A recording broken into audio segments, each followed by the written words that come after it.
You're listening to Bigfoot Society, and I'm Jeremiah Byron. Tonight's story isn't from a one-time weekend Bigfooter. It's from Brian Seech, a man who spent over 35 years digging through reports, wandering the forests of Pennsylvania and West Virginia, and chasing a presence he's never quite caught. A silent forest, a feeling of dread, and a creature none of them could see, but all of them felt. In this episode, we'll hear about the Ohio Howl, the strange white Bigfoot of Beaver County, and the moment Brian realized this wasn't just research, it was personal. Stay with us. All right, Bigfoot Society, we've got the privilege of talking to Brian Seech today from out there in West Virginia. He heads up the Center for Cryptozoological Studies. He's been investigating Bigfoot and other cryptids for over 35 years. I've been wanting to talk to Brian on the podcast for a while now. We finally got it to work out. So welcome to the show, Brian. How's it going today? Oh, it's doing great. Thanks for having me. Oh, yeah. No, I mean, we were talking before we started rolling that we've actually we've met in person at Monster Fest when Small Town Monsters had their get together, and we had a good little chat back then. But it's good to have you on the show finally. Oh yeah, definitely. I was looking forward to it. So, Brian, when we have an individual like yourself on the show, where you've been in this field for just, I mean, we just said it, over 35 years. That's a long, long time. So I'd love to start, what was it that first got you into going after Bigfoot and other cryptids to begin with? Yeah, sure. So basically, I grew up in the 70s. Okay, grew up in the 70s watching things like Leonard Nimoy, In Search Of, all the documentaries, Legend of Boggy Creek, all the ones that were out there. And I was always a big sci-fi geek too. So I was always interested in monsters. And when I found out later on, because I'm originally from Aliquippa, Pennsylvania, and we just moved to Weirton, West Virginia. So I would watch a show called Chiller Theater with Chili Billy Cardilli, and I always especially like all of the monster shows, and especially anything about Bigfoot. And just from there, when I met my wife and we got married, she had an interest too in all the unexplained. So we formed our first group. Actually, we were married in '85. Our first group was formed in '86, which was Q, acronym Q, CUE, Center for Unexplained Events. Later on, we added our newer group in 2012, which was the Center for Cryptozoological Studies, CCS. We got that group because we wanted to focus more on cryptids. Now, we still have Q, and Q, when we formed it in '86, we formed it to be a clearinghouse of all unexplained, whether it be UFOs, Bigfoot, ghosts. But we went into CCS in 2012 to try to get more cryptid reports in general, not just Bigfoot. But such a history. So a lot of your research has taken place in Pennsylvania over the years. Is that right? Yeah, the bulk of it, Pennsylvania. Some in the eastern Ohio, and then now in the panhandle of West Virginia, the northern panhandle of West Virginia. But the bulk of it, like about 80%, was in Pennsylvania. Gotcha. So when you were, let's say we'll talk about Pennsylvania for a little bit, and specifically Bigfoot. Over the years, were there any investigations that you were involved with, or any memorable, you're out in the field, you're investigating a sighting, and is something pretty cool happened? Well, we one of the probably the more interesting ones we had was and I'm sure you've heard the place Salt Fork State Park. Oh yeah, over and over again, in having people talk about Bigfoot. So we were there for one of at the time it was Don Keating holding the conferences. So we had a couple of our members. We were at the conference, coming back from the conference, and about 5 of our members were at a place called the handicap shelter. They were already there. So myself, my wife Terry, and Dave and Carrie Rupert, they came with us from the conference. So we went to meet up with our other group. So we pull into this area, and it's called the handicap shelter. And so Terry and I get out, and then Dave and Carrie get out all at the same time. Okay. And honest to God, when we got out of those cars, okay, we all almost stopped suddenly and like looked at each other, and we were hit with this feeling.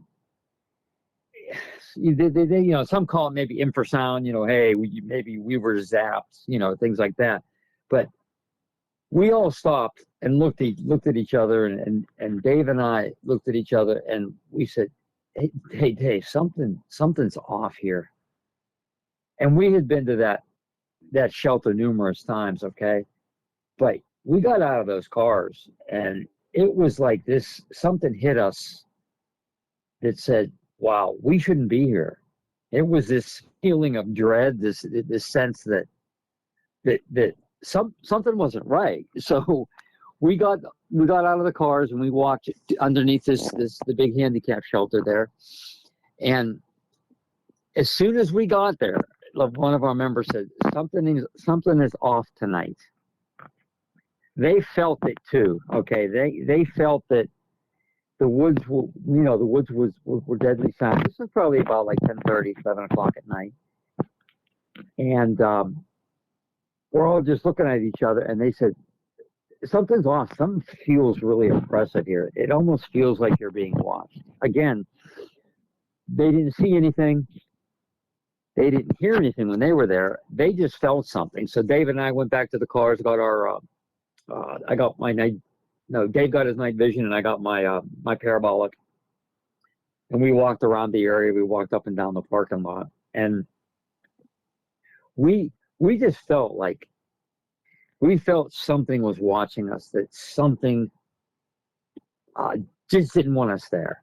Now, we've only ever felt that, I felt that one other time, slightly up in Oil City at a park, 2-mile run, when as soon as we were getting into the woods, you literally stopped. You felt like there was literally something watching you, staring at you.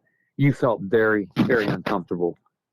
Those 2 instances there were 2 of the instances where we could say, hey, there might have actually been something there. We also heard in 2012, Terry and I, and Dave and Carrie Rupert also, they've been with us, are really good friends for probably, I think, 16, 17 years. We heard the Ohio Howl down at Beaver Creek State Park. And I was, and as we had talked very briefly before, I was on the several Small Town Monsters episodes. And the latest one was Bigfoot Decoded, Lair of the Sasquatch, and that was down at Beaver Creek State Park, and that's where it happened, at Beaver Creek State Park.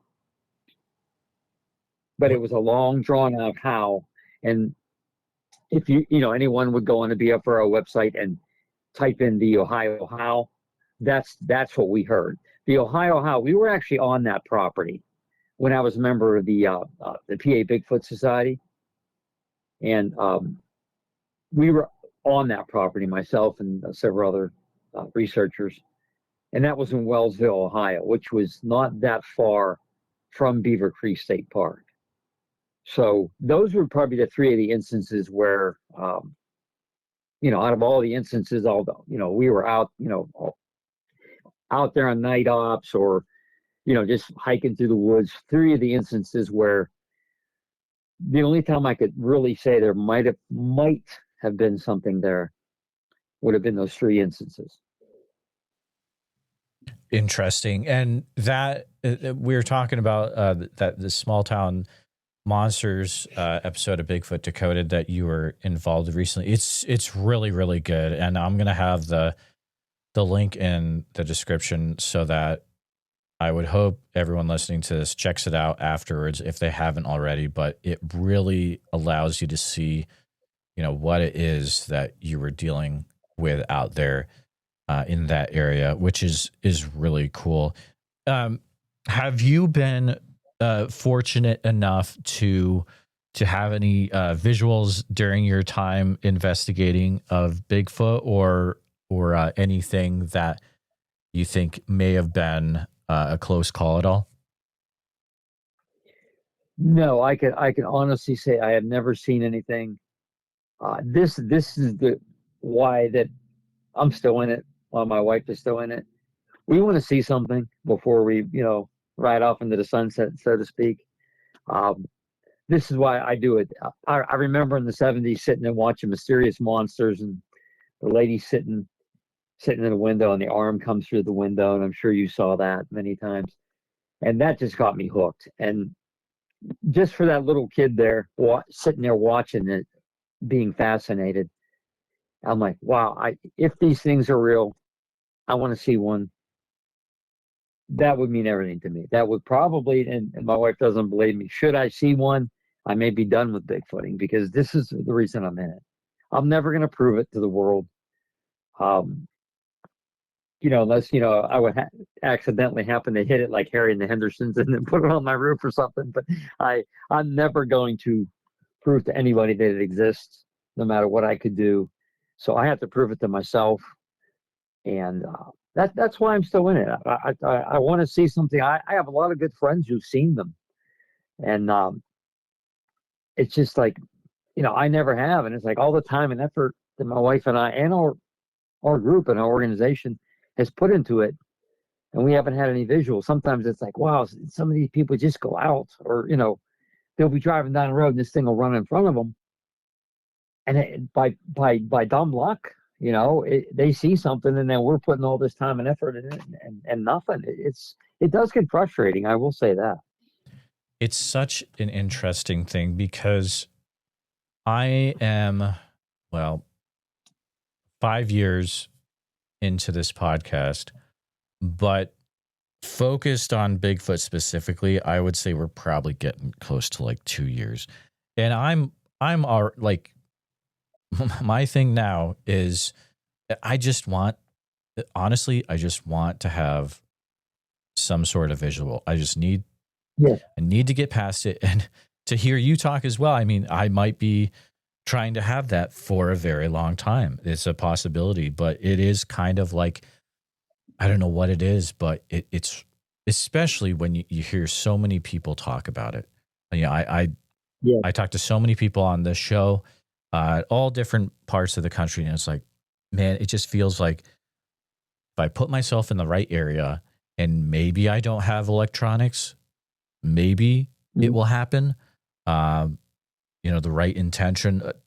How are you guys when you guys go out with your group? How are you set up? Are you going out with cameras and different things? Or are you going out kind of undercover with not a lot of electronics, or how are you prepared? Probably, I would guess probably maybe half and half. There's times we just go hiking.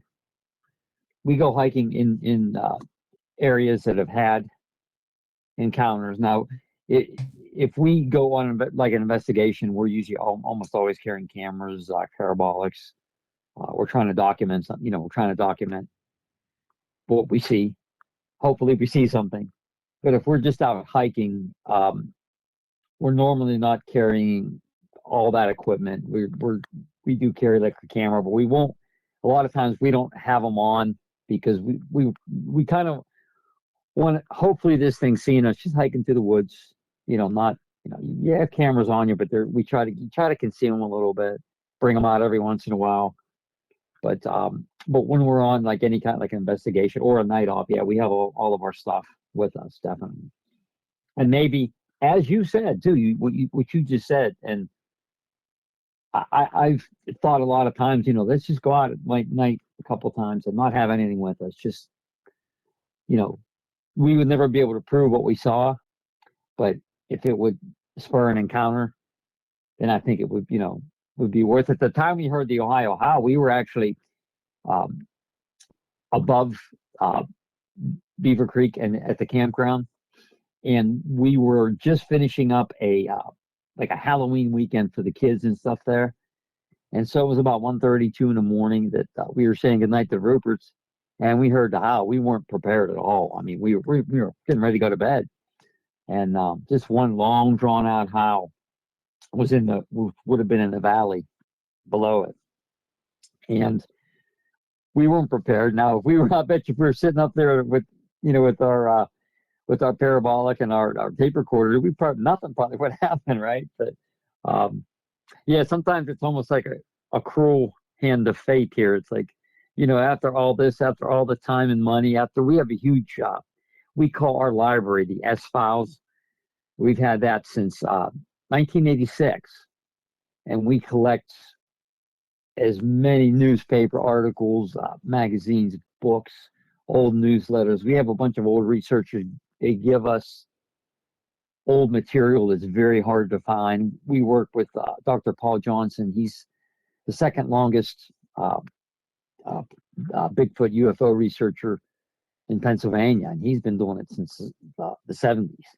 So, he's given us most of his material, and his stuff's hard to find, and it's just with all this stuff, you read about how these people just by some chance, even they'll be walking through the woods, boom, something pops up or something throws a rock at them. It's just and I know you've heard, you've read probably hundreds. I've read thousands of encounters since the 70s. I used to have a little collection in the 70s, and then right, maybe around I was maybe 14, 15. I ended up getting rid of some of it.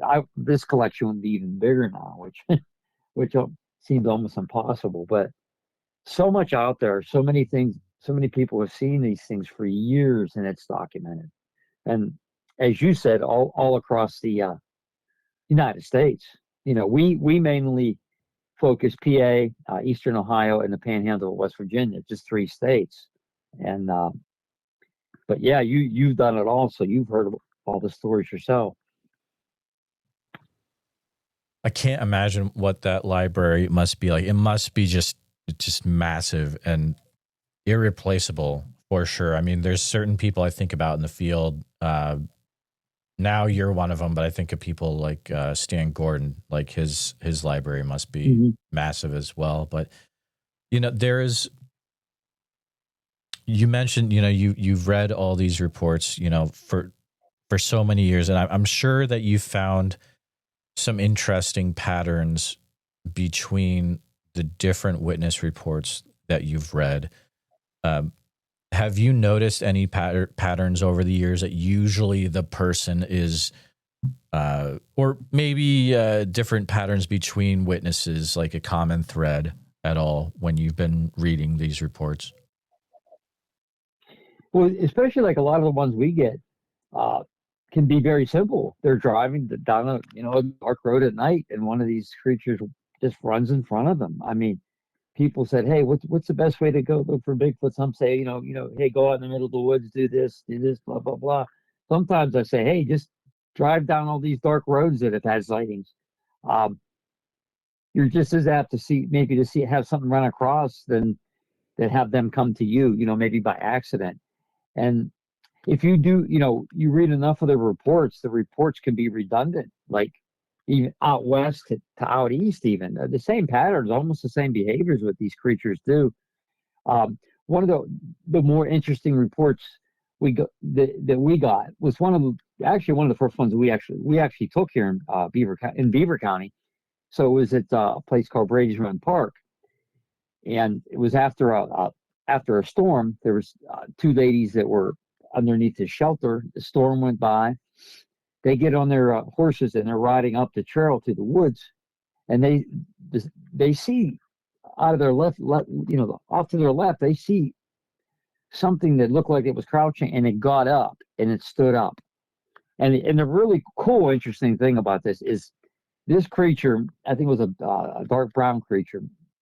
It put its hands in the air, okay, and it showed its teeth, okay. And of course, they were scared, and their horses, they just went straight up the hill to the house. So years later, I always watch Finding Bigfoot, and of course, I'm sure you've watched it. And there was an episode about the orang pendek in Sumatra, and one of the eyewitnesses, and the orang pendek are smaller, 4 or 5 foot tall creatures. This creature, when he saw it, it put its hands over its head and it growled at him. And you want to talk about similarities from Pennsylvania to Sumatra, difference in size, but they both have the same pattern. They put their hands in the air and they growled at them. When I saw that, I mean, I got goosebumps. I'm like, wow. Our very first report we took, its behaviors mimicked this orang pendek. Don't you think that was pretty? I thought that was pretty cool. I really did. I was like, wow, It's stuff like that. It just blows my mind, right? I mean, so an example, like I took a report really close to my, let's say, base in Iowa, like very close the few nights ago, to the point where it's like I can easily drive there and investigate the area, which has never happened to me. And the person who shared the report was saying how there was something that was surrounding them in the woods and it was making a clicking noise. And I was like, that's weird. I've never heard that. And it kind of made me be like, okay, this is very strange. And then literally the next day I did an interview with a couple from North Georgia. And one of the main things, they're like, yeah, the Bigfoot around here make a clicking noise. And I was like, what in the world? So it's these patterns. And there's another pattern that I want to ask you if you've ever noticed yourself.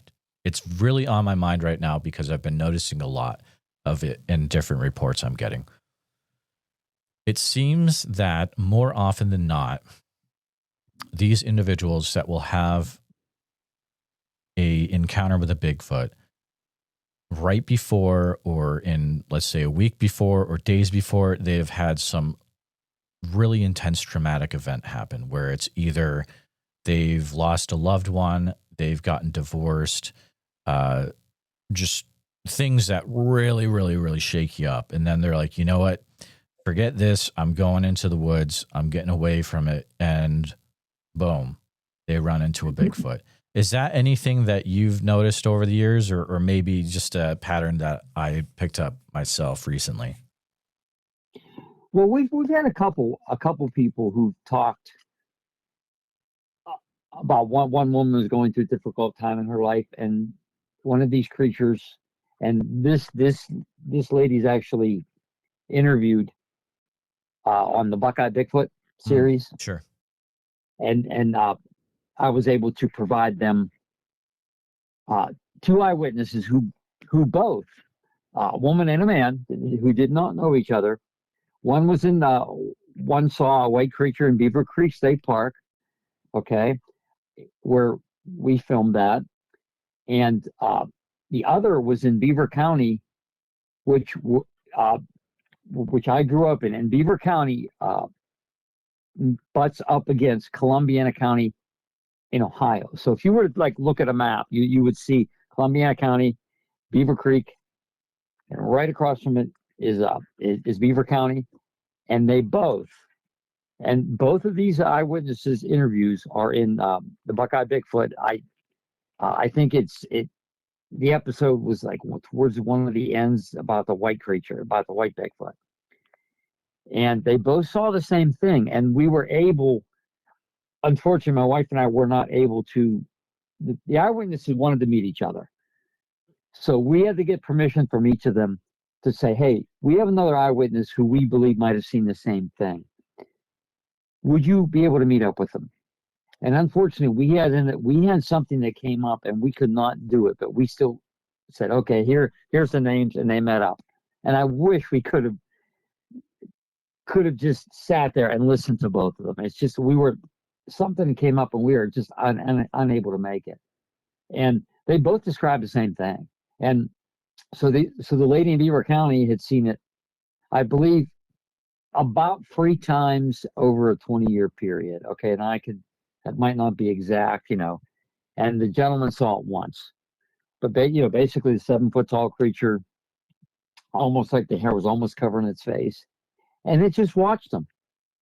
And as far as like how far a distance, maybe by how the crow flies, you know what I mean? If the crow could fly straight between both of them, both of the where it was seen, I would bet you it was maybe 8 miles, maybe 8 miles between both of their sightings. And over a period of time now, you know, um, the gentleman had seen it last, but even that was several years ago. It's been a while, but um, it's not like the one lady saw it and then he sees it right after. But no, so in that area, in our general area, my wife and I have done, I believe it's been 7 white/gray uh, creature sightings. And in the whole area in general, now this would be Beaver County, this would be Columbiana County, Lawrence County, Pennsylvania, and even here in Hancock, there was 2, which they were taken by somebody else. These were white creatures, possibly, and I always say, possibly one of the highest concentration of white creature sightings in the United States. It's really weird. We dubbed them Whitey, of course. Catchy nickname, huh? But that's what we've done. We haven't had any sightings of this creature for years, but there has been at least about 11 sightings now. Even Stan Gordon took one in Beaver County in 1973, where this creature was holding a glowing sphere, and it walked into the woods after these girls had seen there was some lights in the sky. So I thought that was pretty interesting too. So that's extremely interesting. So a few questions for you about that. Do you think that this might just be the same white-haired creature that's being seen, or there could be multiples of it? Are the sighting reports similar or different enough that you're like, okay, there might be more than one white-haired creature here? All of them except one. They all describe about the same size, about 7 foot, close to 7 foot. Okay, and the other lady who saw one in Darlington, which was close to.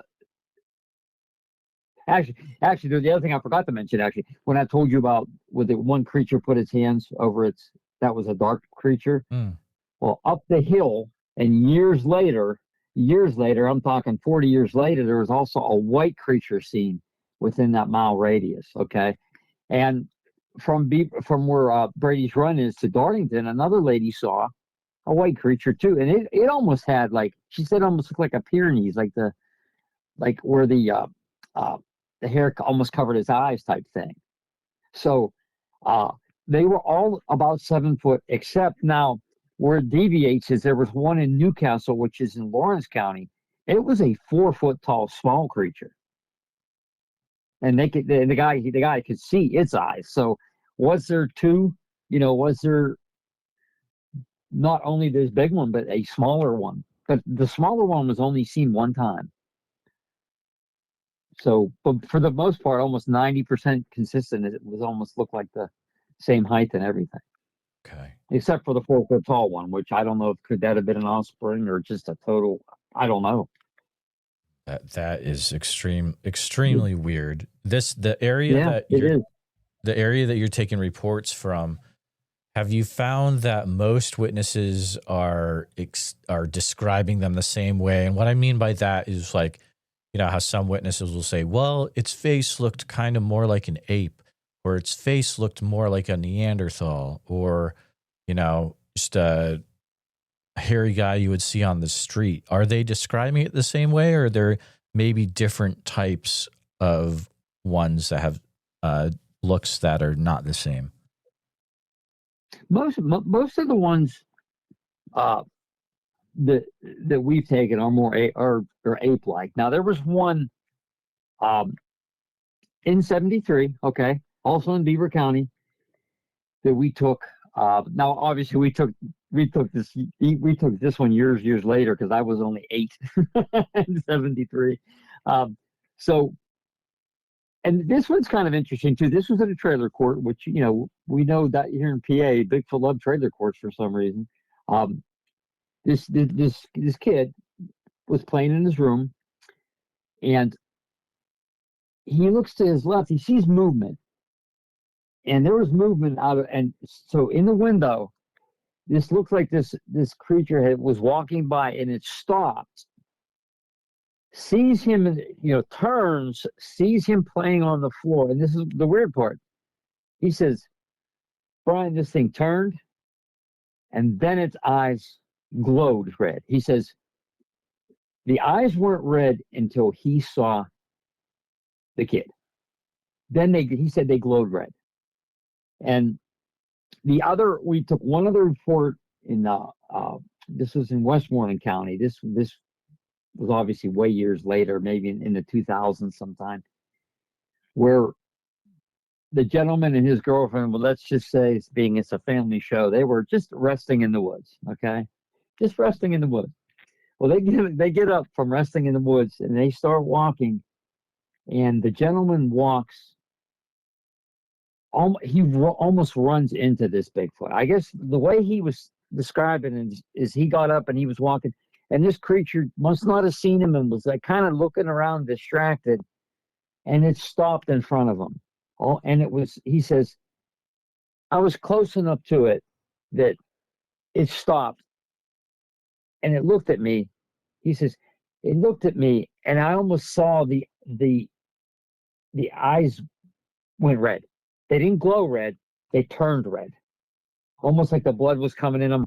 And then this creature screamed at him, and he said the force was almost like he was hit with this force of the scream. And it turned one way, and the gentleman and his girlfriend, which would be his wife, turned and ran the other way. Now, this thing was startled, okay? So I'm thinking when we get here in PA, when we get some of these sightings of glowing eyes, now we don't get, we've only got several. We haven't got a lot. But traditionally, PA has had a decent amount, especially in the 70s, where these creatures' eyes were glowing red, self-luminous red, actually. So could that just be some kind of a defense mechanism? That and the odor. I mean, let's face it, me and you walk outside, we see a giant ape there. If that ain't scary enough, now let's make its eyes glow red. Even more. Could it be some kind of a defense mechanism? And I'm not saying it is. I'm just asking, could it be? We don't know. Man, that is really wild. I can't imagine seeing that where the eyes just start glowing red. Wild stuff. I'm gonna open it up to, you've had more than just Bigfoot over the years that you've been involved with. So the question for you is, thinking about all the years, what is the strangest thing that you've experienced out in the field? Is something that was like, man, I don't get what was going on there. We've researched a couple times, which this is actually on another thing on YouTube called a Paranormal Life, the Lost Files. And then our episode's called the S Files. Actually, we researched a place called Livermore, which is in along Indiana Westmoreland border, and there's a trail, the Penn Ohio Trail, that goes through, and there's a cemetery up there, the Livermore Cemetery. There was a town, Livermore, but it actually was flooded, and there was a flood that went through there, and it killed a lot of the people. And they say there's ghosts and spirits there. Well, we were doing about Bigfoot investigation, and we had two teams. One team was by this bridge. It went over the Conemaugh River, and myself and two others were down at least a mile, maybe a mile and a half from them. And we see this light, best described as like a white spherish light. And it was kind of bobbing up and down, almost like we say almost like a railroad a railroad worker with his lantern. You know how they have the lanterns and they look like they bob and they swing. And that's what this thing looked like. And it got closer to us. it did not really show up on tape, which is the weirdest thing. Even looking back at it, they just put this episode out about a month ago. You can't really see it. It's just, it's, you can see it more with your eyes, but once you try to put a camera up to it, you really couldn't see it. And we went back there another time and we saw some spheres. We saw one, it looked like a white light going over the, it's like a valley and there's a river there. And it looked like it split in two, actually. One split into two and then it just like moved out of sight. So those are some of the weirdest things that we've seen, is some of these light spheres. Now, I know you're probably getting more of that now too. We started to research this, oh, geez, about 5 or 6 years ago with a project we call Light Anomaly Exploration, which is LAE. And we have a frequency machine, and we use that frequency machine to see if we can maybe contact what these spheres are. Okay, now we've had a couple instances where that one I just told you about, Livermore, we took it there, and we had one of the weirdest instances we ever had in the field when we were up in Hinsdale, New York, at the Hinsdale House. Now, I don't know, you may not be familiar with it. It's a haunted house. It's an old house that they believe is, haunted. And the land around it was, it was Indian land. So there was a pond. There's a haunted house. There's a pond. Okay. And across the pond, there's electrical wires across the pond. That night, there was a heavy geomagnetic storm that night. And we were there. We were playing our frequencies. And honest to God, there was about 15 of us. Okay. Unfortunately, we were all just sitting there playing these frequencies. And nobody actually had like a camera. We weren't videotaping it. Okay. So above us, I don't know if you ever watched the series Stranger Things. Oh, yeah. You remember the part where up in the sky, it looks like the clouds are moving around in a circle and there's something coming out of the clouds? Oh, yeah.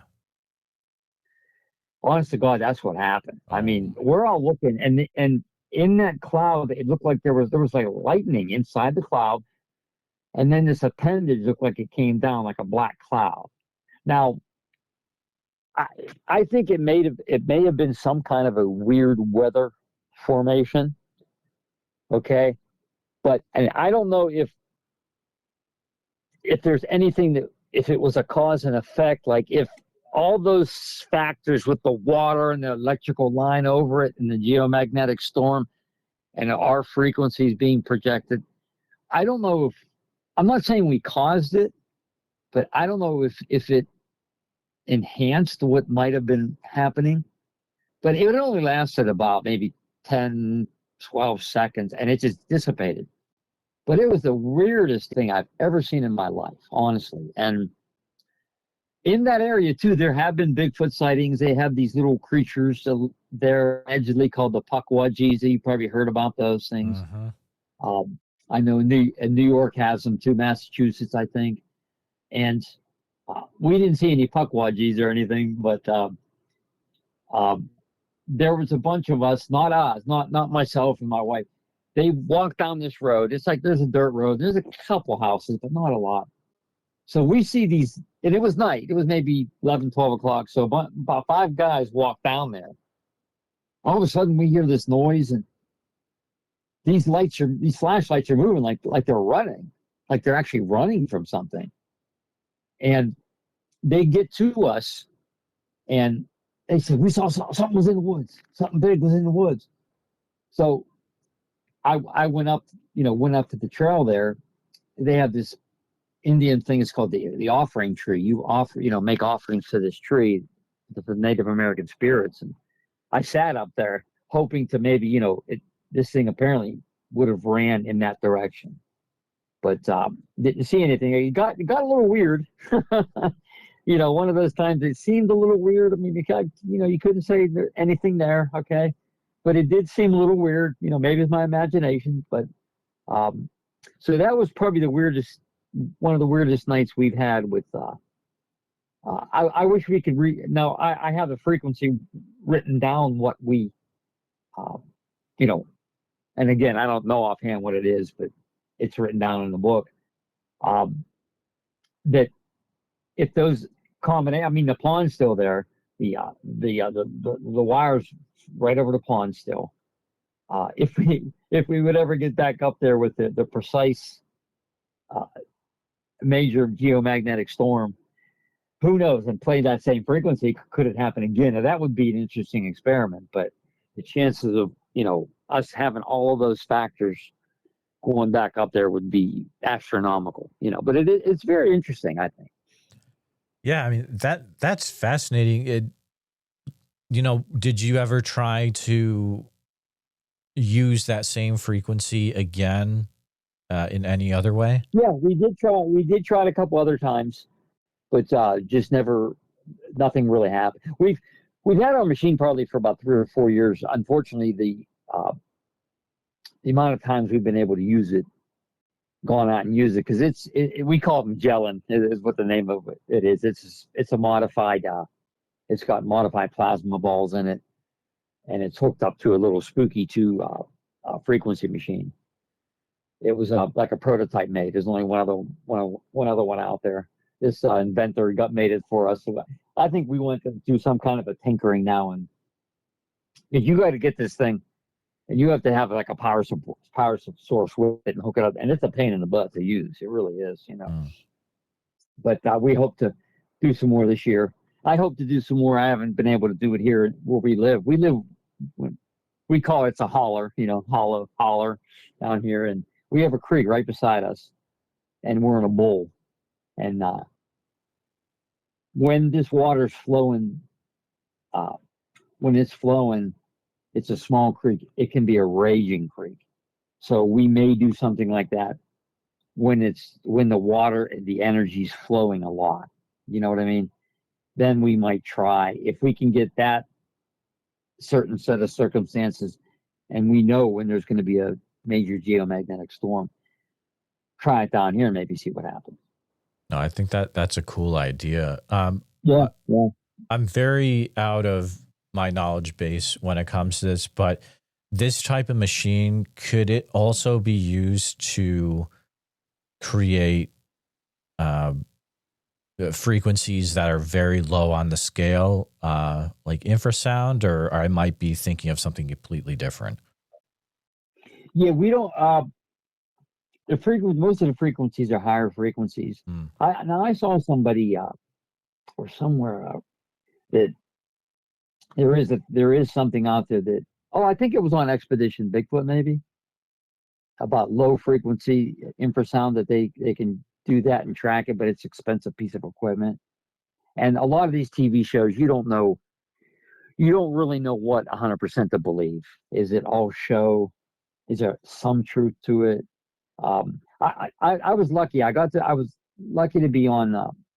If you remember Monsters and Mysteries in America. Oh yeah. Yeah, I was lucky enough to be on 3 episodes. 2 very briefly, you wouldn't even know I was on. Another one about the devil monkey, which I was on a lot. But I talked to the producer, called me, and I was talking to him, and I said, "Hey, I got to ask you guys something. Are all these what you're showing are these real?" He says, "Well," he goes, "the sightings are real." He says, "But we exaggerate, right?"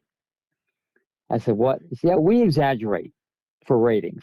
So, like, there was an episode about the sheep squatch, I think. I don't know if you remember that one. Mm-hmm. And, well, the kid might have actually seen one, but they, like, trumped it up. Like, this creature was near, it was snarling, it got real close to me, and it was, and to hype it up, they might have told the guys, come on, okay, you saw this creature about 60 yards away, and it looked at you and ran away.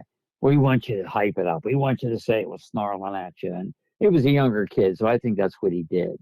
So about the sense, we sensationalize things, right? And I like to tell that story because it does show you a little bit of the inner workings.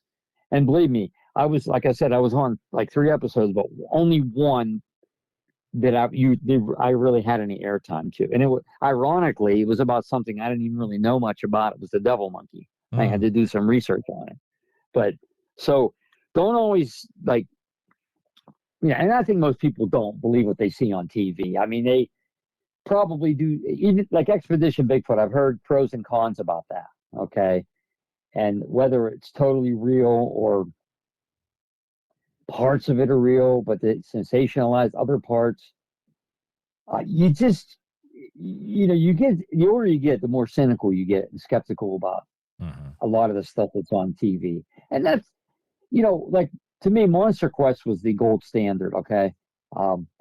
They tried and they put as much stuff and they tried to scientifically, give you proof of these things, put them on spectrographs, sounds and things like that. And, they really, Doug Hychek is, the gentleman who did it. And since that show, I believe all of these have gone downhill. It's, Monster Quest was mainly sightings and stuff, but they did try to use scientific terms and, and do, put science in it. Most of the ones now are just, more like you got to be skeptical about it. And it's a shame because like Mulder and Scully, I want to believe, right? No, exactly. The Monster Quest shows. I mean, if listeners don't know what I'm talking about, you can find a few of them, I believe, on YouTube. Yeah, they're out there, and they're just so good. Oh man, they're so good, and it's that kind of thing. I watch those old ones, and I can't wait until Doug gets his new Legend Meet Science 2 doc released sometime in the future after they get everything wrapped up, I guess you could say, but it's going to be worth it for sure. Good stuff. Yeah. Going back to that Legend Meet Science. The rumors are there's supposed to be something really tangible coming out. I don't know exactly what that is, but there's a buzz. I would say a buzz that they're supposed to show something that it's a new piece of evidence or something to prove the existence of Bigfoot. Now, I hope so because I don't know. I think, for all of this talk of this eDNA, I don't really know what's happening with that. Mm-hmm. I'm not seeing a lot new coming out about Bigfoot. Now, and I will preface that is I don't follow like Bigfoot as much as I used to. I mean, I used to be up on it and stuff, but now I'm not. I'm kind of, I don't want to say I'm drifting away from it, but after doing the same thing all the time, you kind of need a break. Like, we give presentations on different topics too. I'm actually giving one this Saturday in Girard, Ohio, on the Mothman and other winged entities of the Ohio Valley. So it's good to kind of break from the Bigfoot and do different things also. But I think this field needs a shot. It needs an infusion of something it new. totally does. Yeah. No, it okay, does. You agree? Yeah, and I mean, there's stuff going on behind the scenes that I hear about, but I think that there's stuff being worked on when it comes to evidence, and it's gonna take maybe a few years to get it all wrapped up, but I think it is coming. We are kind of used to seeing these TV shows now where it's like one episode, oh my goodness, we found like 5 different amazing pieces of evidence and we're not even going to talk about it all. But it's like the real stuff can take years, right? And we just gotta wait it out, Yeah, because what I was told too is that there may be a couple groups out there that they're waiting to present their material for like a scientific peer journal, right? Have you heard that too? There's definitely groups out there that are not in the limelight and they're just kind of holding back until they have the right stuff. So yeah, I've heard similar things. Yep. Yeah, and it's even like I've heard that people say, you know what, people have seen like pictures, videos, pictures of almost that could almost be irrefutable proof of Bigfoot. Yeah, although I don't, other than us getting, obviously the body is the first thing. That goes without saying, but maybe getting some solid DNA evidence. It's almost like we're not that much further along, at least as far as what's put out there. And I always kind of do like to give it that little, as far as what's put out there. Now we know even the Olympic Project has done with their nests, the nesting sites that they've had. Eventually, if they are, I'm sure they're probably getting this stuff together,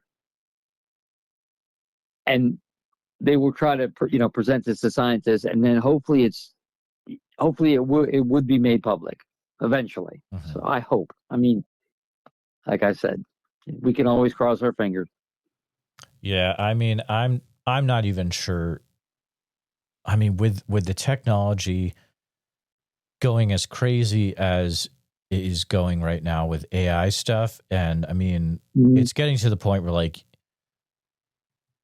I think that because I use AI stuff in my thumbnails, and I feel like I can, I'm pretty good with that stuff, but like there are some videos coming out, some Bigfoot videos where like it has the first few seconds of like, oh my goodness. And then it's like, oh yeah, obviously it's AI, but it gets you for a few seconds. It's like, man, just think in a few years, it's going to be like type in, make me the Patterson-Gimlin film, and literally AI is going to be able to show you its version of the PG film. It's going to look exactly like it. I can just see that coming. But do you have any thoughts about, being someone who has seen the last 30, 35 years, what do you think, in current day, do you think it would take some kind of physical specimen, or do you think we're okay where, if they say, yeah, we have the DNA proof, do you think that's enough?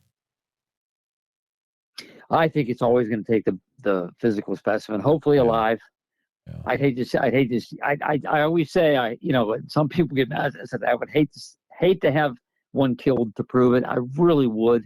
It would be a sad day, even though it could validate the whole species. I just wouldn't want to see these things. Now, if one was found dead, that's right, kind of different. I mean, but and probably the second best thing you probably could get would be the DNA. After, if you can't have a body, if you can get some DNA, some coarse blood samples, and I mean, that, or once captured, I mean, those are probably the only three things that could ever prove, I think. Cryptozoology is the study of hidden or unknown animals, unknown to science. But, even though a lot of people call it a pseudoscience, well, this pseudoscience, technically, if these things are real, could bring you a specimen, alive or dead, preferably alive. Not just Bigfoot, these other things too. So technically, if that's a pseudoscience by bringing you, then I guess I'm and cryptozoology is a pseudoscience, because, which I don't think it is. I'm being sarcastic. But if you're looking for a physical specimen of something, you can prove it. That's science, buddy. Right. Yeah. No, that's absolutely. Not pseudoscience. Would you say that most of the reports you receive are Bigfoot related, or what do you say is probably the top cryptid that you get the most sightings about? Oh yeah, it's definitely Bigfoot. I mean, by a huge margin. I mean, we've gotten some Dogman reports, we've gotten some winged entity reports, some Thunderbird reports, but it's mainly Bigfoot. I mean, he's King Cryptid, right? Got his own beef jerky. Come on. Oh yeah. Yeah. It's wild stuff. And I mean, you bring up an interesting point. I've never thought of I guess I have thought of this, but it doesn't come, I don't think of it a lot, of the potential of a live specimen being captured and what that would entail. No, I'm definitely not saying people should try that, because man, it might not be a thing you come back from, unless, I mean, I don't even know how you would start. I mean, maybe a younger specimen that would be easier, or I don't know, man. I'm not the expert when it comes to going down that road. Probably don't want to go down it. But it might be a valid thing. It's especially, I don't know if there could even be like some kind of tranquilizer dart involved. I don't know. Mm-hmm. Probably would take a lot. Yeah, the thing is most. I mean, a lot of people do, and I don't think it. A lot of people think that the government knows what they are, and they have a specimen, uh, and a lot of people laugh and say, "Oh, it's just a conspiracy." But if you think about it, we have our government, and we have all these state parks, and people going into these state parks and things like that, and if they want to know what these creatures can do or track them, or I don't think that's totally wacko like some people think. Maybe the government has one. There was always those rumors when Mount St. Helens blew that they had found dead Bigfoot there. Mm-hmm. Again, rumors. They said a couple of helicopters or a helicopter went out. There's a big thing on a tarp. Again, you hear so much. After all these years, you hear so many different stories. You just don't know what to believe. And even if there's a kernel of truth in some of them, it does make you think. I mean, especially, do they have one? Do they have a specimen? I mean, you would think that, they have satellites, they could, over in Iran, they can if some Ayatollah is reading the newspaper, they could see what he's reading, right? Mm-hmm. From the satellite. So why couldn't they, again, if in an area that they knew, if they had several satellites and they had command crews ready, is it out of the question? I don't think it's that out of the question. I think another really interesting thing that keeps happening is how these different towns in the Pacific Northwest keep declaring like town is a let's say Bigfoot safe zone. You're going to get fined if you mess around type deal. Yeah. Brian, I think you're probably on the right track where the government has more info than we think. Maybe even some stuff at a few bases. I mean, there's bases out in the Pacific Northwest where they have Sasquatch encounters all the time. I'm thinking of Fort Lewis McCord. Just crazy stuff. They have. It's not out of the question, I think, to think, let's try to take one of these things and hold it on base, see what happens, study it. I mean, that just sounds like something we would do. But the people haven't reached out to me yet. But if you're listening and information, you're always welcome to reach out, and we can keep you anonymous. But Brian, it's been fun chatting with you tonight about all sorts of things to do in your neck of the woods, to do with Bigfoot and things. I want to make sure, in our last minutes, that there's nothing else that you needed to, that you wanted to make sure that you had shared, or, if that's fine, then maybe take a few minutes to remind people how they can keep up to what you're doing. If there's a way to reach out to you, if you've got a website for your Center for Cryptozoological Studies, all that good stuff.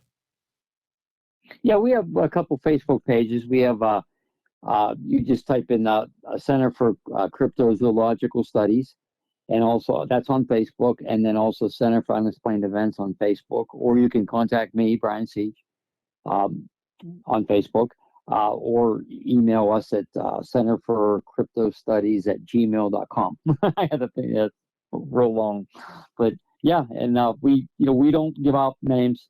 Everything's confidential.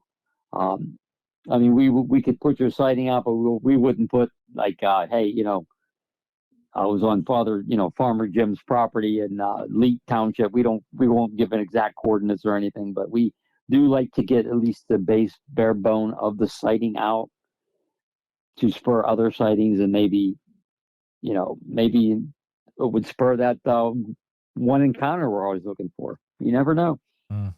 Awesome. Yeah. Reach out, guys, if you got something. But Brian Seech, pleasure to chat with you, and we'll have to keep in touch with you in the future. But thanks so much for spending some time tonight. Yeah, it was fun. I look forward to seeing you again. Thank you for having me on. Just wanted to take a minute to say thank you truly for listening to this episode of the Bigfoot Society podcast. Brian's story is one of relentless dedication, chasing the unknown through foggy forests and silent valleys, searching for something that might only ever be seen once, if you're lucky. Huge thanks to Brian Seech for opening up about his decades of fieldwork and for reminding us that sometimes the mystery is what keeps us going. And if you enjoyed this episode, please subscribe to the channel on YouTube, hit the bell so you never miss another, and share this one with a friend who's into cryptids, Pennsylvania strangeness, or just a good mystery. And if you're on Apple Podcasts or Spotify, tap follow.